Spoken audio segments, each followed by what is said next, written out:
Hi students, are you fine? Okay. நம்ம இப்போ நேரா நம்ம லெசனுக்கு வரலாம். இது என்ன இங்கே ஒரு புத்தகம் இருக்குது? கன்ஃபெஷன் ஆஃப் நல்ல புத்தகம். யார் அது? ஓ, வள்ளியம்மை, உன்னோட பிறந்த நாளாம்மா இன்னைக்கு. வாழ்த்துக்கள். Many more happiness of the day. நல்ல புத்தகத்தை ப்ரெசென்ட் பண்ணியிருக்கீங்க. Very good. நம்முடைய பள்ளி நூலகத்துக்கு உங்கள் பெயர் போட்டு இதை ஒரு கிஃப்ட் பண்ணிடலாம். எல்லாரும் அவளுக்கு வாழ்த்து தெரிவிச்சிருங்கப்பா. வாழ்த்துக்கள் வள்ளியம்மை. சரி, இன்னைக்கு நம்ம பாடத்தை இந்த புத்தகத்திலேருந்தே ஆரம்பிக்கலாம் அப்படின்னு நினைக்கிறேன். ஒரு நல்ல தொடக்கத்தை கொடுத்துருக்குறம்மா. ரொம்ப தேங்க்ஸ்ப்பா வள்ளியம்மை. ரைட், இந்த புத்தகத்தை எங்க நீ வாங்கினமா? ஓ, அந்த புத்தக கடையில் வாங்கினேன். சரி, அந்த புத்தக கடைக்காரருக்கு இந்த புத்தகம் எங்க கிடைச்சிருக்கும்? கரெக்ட். இந்த நூலை யார் பதிப்பித்தார்களோ அந்த பதிப்பகத்தார்கிட்ட போய் அவங்க வாங்கியிருப்பாங்க. அப்போ இந்த புத்தகம் அந்த பதிப்பகத்தார் இருக்காங்களா, அவங்க உற்பத்தியாளர், தயாரிப்பாளர்னு வச்சுக்கலாம். அவங்க கிட்ட இருந்து பணம் கொடுத்து வாங்கின நீ தான் நுகர்வோர் இல்லையா? உன் கைக்கு வந்து சேர்ந்துருக்கு. அப்போ அங்க இருந்து உன் கைக்கு வந்து சேர்ற வரைக்கும் இந்த புத்தகம் ஒரு குறிப்பிட்ட பாதையை கடந்து வந்திருக்கும். பல பேர் கை மாறி வந்திருக்கும் இல்லையா? அப்போ அது கடந்து வந்த அந்த பாதையை பத்தி தான் நம்ம பாடத்துல இன்னைக்கு படிக்க போறோம். இந்த புத்தகம் மாதிரி தான் எந்த ஒரு பொருளா இருந்தாலும் சரி, உற்பத்தி செய்த இடத்துல அந்த உற்பத்தியாளர்கிட்ட இருந்து கடைசியில நுகர்வோர் கைக்கு வந்து சேருது இல்லையா? அது வரைக்கும் வந்து சேரக்கூடிய அந்த பாதையை தான் நம்ம வழங்கல் வழி அப்படின்னு சொன்னோம். இதுதான் நம்ம பாடத்தோட தலைப்பு. இன்னைக்கு 23வது பாடமாக வழங்கல் வழி அப்படிங்கிற பாடத்தை வச்சிருக்காங்க, டிஸ்ட்ரிபியூஷன் சேனல்.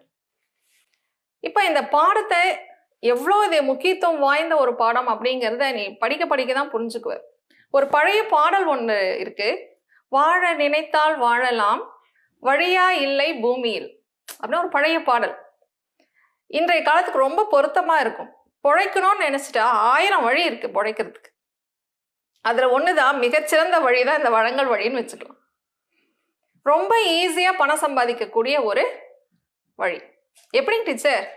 நீ ஒன்றும் பொருளெல்லாம் கஷ்டப்பட்டு உற்பத்திலாம் பண்ணிட்டு இருக்க வேண்டாம். உற்பத்தி யாரோ ஒருத்தர் பண்றாங்க, யாரோ ஒருத்தர் பொருளை தயாரிக்கிறாங்க. அதை இப்படி இந்த கையில வாங்கி இந்த கையில மாத்தி கொடுக்குறோம். அதுக்கு நம்ம கமிஷன் வாங்கிக்கிறோம். அவ்வளோதான், நமக்கு வருமானம் கிடைச்சிருது. அப்போ சம்பாதிப்பதற்கான பல வழிகளில் இதுவும் ஒன்று. பொருளை கை மாற்றி கொடுத்தா போதும், நமக்கு கமிஷன் கிடைக்கும். இது சொல்றதுக்கு ரொம்ப சுலபமா இருந்தாலும் இன்றைய காலகட்டத்தில் தொழில்துறை வளர்ச்சி அடைய அடைய அடைய இந்த துறையும் இன்னைக்கு அபரிமிதமான ஒரு வளர்ச்சியை நோக்கி போயிட்டு இருக்கு.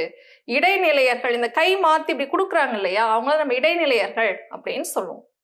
இந்த இடைநிலையர்களுடைய தேவை சேவை ரெண்டுமே இன்னைக்கு அதிகமாயிட்டே போகுது.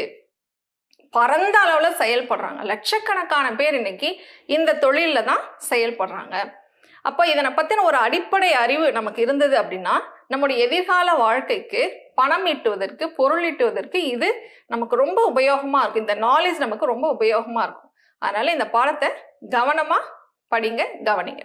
நம்ம காமர்ஸ்ல எல்லாத்துக்குமே ஒரு வரைவிலக்கணம்னு ஒன்று உண்டு இல்லையா? டெஃபினிஷன் கண்டிப்பா படிப்போம். அந்த வகையில இந்த வழங்கல் வழிக்கும் ஒரு டெஃபினிஷன் இருக்கு. யாருடையது அப்படின்னா கண்டிஃப் EW அண்ட் ஸ்டில் அப்படிங்கிறவருடைய வரைவிலக்கணத்தை நம்ம பார்க்கலாம். அவர் என்ன சொல்றாரு அப்படின்னா, உற்பத்தியாளரிடம் இருந்து நுகர்வோரின் பயன்பாட்டிற்கான பொருள்களை நேரடியாகவோ அல்லது மறைமுகமாகவோ அனுப்புவதில் ஈடுபட்டுள்ள அனைத்துமே வழங்கல் வழியாகும் அப்படின்னு டெஃபினேஷன் கொடுத்துருக்காரு. சரி, இப்போ இந்த வழங்கல் வழியை நம்ம சொன்ன பெரிய ஏரியா நல்லா டெவலப் ஆயிருக்கு அப்படின்னு பார்த்துருக்கோம் இல்லையா? அப்போ இதை வகைப்படுத்துறாங்க. ஒரு 3 அடிப்படையில இதை வகைப்படுத்துறாங்க. என்னென்ன அடிப்படை அப்படின்னா, இடைநிலையர் அடிப்படை. இப்பதான் சொன்னேன், இப்படி பொருளை வாங்கி இப்படி கை மாத்தி கொடுத்துட்டா அவங்களுக்கு என்ன இடைநிலையர்னு சொல்றோம். அப்படி இடைநிலையர் அடிப்படையில் ஒரு பொருளை உற்பத்தியாளர்கிட்ட இருந்து நுகர்வோர் வரைக்கும் கொண்டு வரதுக்கு நடுவில் யார் யாரெல்லாம் செயல்படுறாங்க அப்படிங்கிற அடிப்படையில வகைப்படுத்துறாங்க. 2வது வகை என்ன அப்படின்னா, பொருள் மற்றும் சேவை. எந்த மாதிரி பொருளை வாங்கி கொடுக்குறாங்க அந்த பொருளின் அடிப்படையில வகைப்படுத்தலாம். 3வது சந்தை அடிப்படை.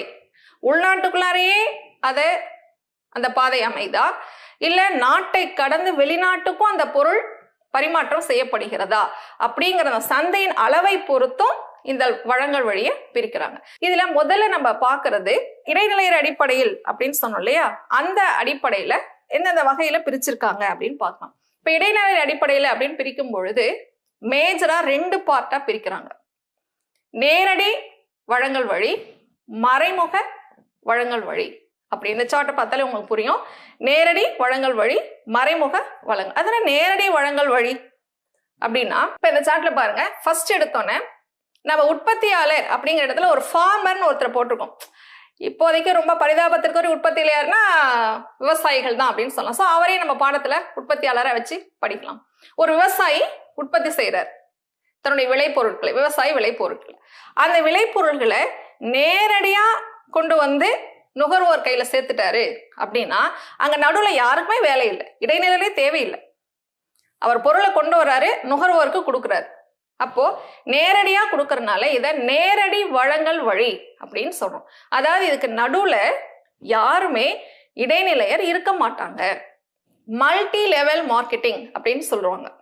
அதாவது இது வந்து இன்றைய நவீன ஒரு வளர்ச்சி அப்படின்னு சொல்லலாம். உற்பத்தியாளர் நேரடியா நுகர்வோரை வந்து பொருளை வாங்கி பயனடைய செய்யுமாறு அந்த அனுபவத்தை கொடுப்பார். அப்ப அந்த நுகர்வோர் பொருளை வாங்கிட்டு பயன்படுத்திட்டு நல்லா இருக்குது, தரமா இருக்கு அப்படின்னு நினைச்சா அவருடைய ஃப்ரெண்ட்ஸ் சர்க்கிளுக்கு அதை அறிமுகப்படுத்தி வைப்பார். அப்போ அவரே நுகர்வோராகவும் மாறிடுறாரு, விற்பனையாளராகவும் மாறிடுறாரு. இப்ப அவருடைய ஃப்ரெண்ட்ஸ் எல்லாம் அதை வாங்கி பயன்படுத்திட்டு அது நல்லா இருக்குது, தரமா இருக்குது அப்படின்னு அவங்களுடைய ஃப்ரெண்ட்ஸுக்குலாம் அதை அறிமுகப்படுத்தும் பொழுது அவங்க ஒவ்வொருத்தரும் நுகர்வோராகவும் மாறிடுவாங்க, விற்பனையாளராகவும் மாறிடுவாங்க. இந்த மாதிரி அது அப்படியே பல்கி பெருகிட்டே போகும். இதுதான் மல்டி லெவல் மார்க்கெட்டிங் அப்படின்னு சொல்றோம். அப்ப அந்த பொருளை பயன்படுத்தக்கூடிய ஒவ்வொரு நுகர்வோருமே விற்பனையாளரா மாறிடுறாங்க. இது இப்ப சமீபத்துல ரொம்ப பாப்புலரா இருக்கக்கூடிய ஒரு மெத்தட். நீ இந்த சார்ட்டை பார்த்தீங்கன்னா தெரியுமா, முதல்ல ஒரு நபர் இருக்காரு, அவர் ஒரு 2 பேருக்கு அதை அறிமுகப்படுத்துறாரு. அப்புறம் அவங்க ஒவ்வொருத்தரும் 2 பேரை அறிமுகப்படுத்துறாங்க. இப்படியே அதை பார்த்தீங்கன்னா ஒரு லெவல்ல ரொம்ப லட்சக்கணக்குல அது பாட்டு பெருகிட்டே போகும் ஈஸியா. அந்த பொருள் நடுவில் இடைநிலையர் யாருமே தேவையில்லை, நுகர்வோரே இடைநிலையரா செயல்படுவாங்க. இதுதான் என்னன்னு சொல்றோம், மல்டி லெவல் மார்க்கெட்டிங் அப்படின்னு சொல்றோம். அப்போ இந்த 4 சேனல் நமக்கு இதுல கொடுத்துருக்காங்க.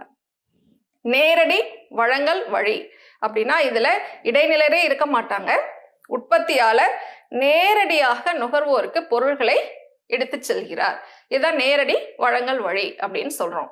அடுத்தது பாத்தீங்கன்னா மறைமுக வழங்கல் வழி. அது என்ன மறைமுக வழங்கல் வழி?